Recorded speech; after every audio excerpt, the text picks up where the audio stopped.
The process can be understood in several stages. Stage 1 is the development of the inspirational future classroom scenarios.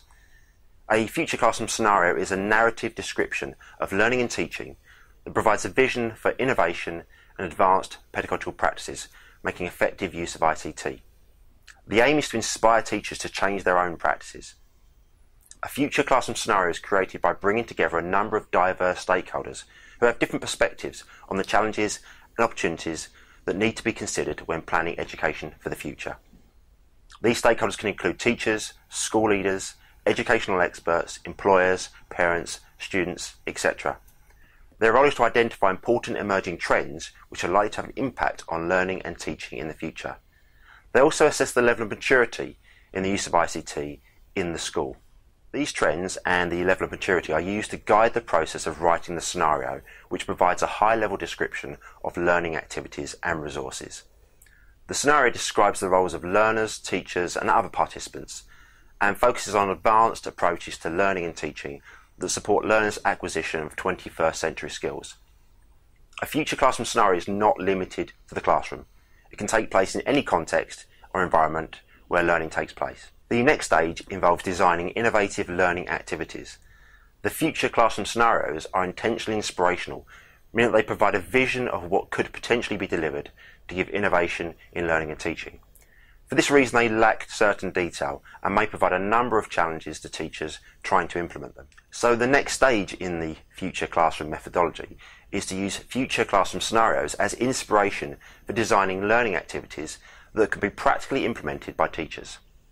This involves a collaboration in design, where groups of teachers, often from different subject areas and backgrounds, work together in a design workshop.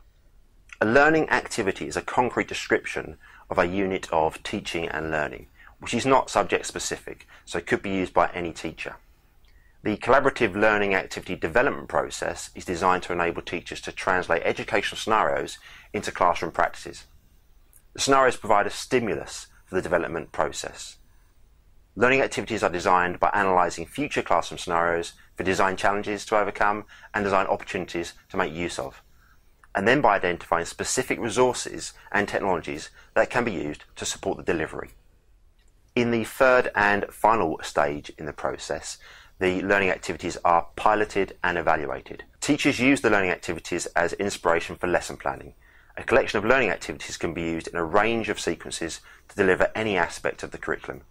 Teachers need to decide how they will use the activities and when they will use them, and how they will match them to the learning objectives. The objective here is for the teacher to try new and more advanced approaches to teaching, supporting learning.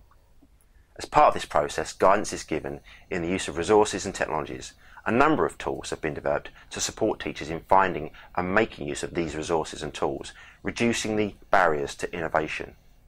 As part of this process of trying new approaches, the delivery of the learning activity is evaluated, and teachers are encouraged to share their experiences with a community of practice. This is also intended to be an iterative process, with the experiences of trying new approaches and technologies feeding into the further development of increasingly innovative future classroom scenarios and learning activities.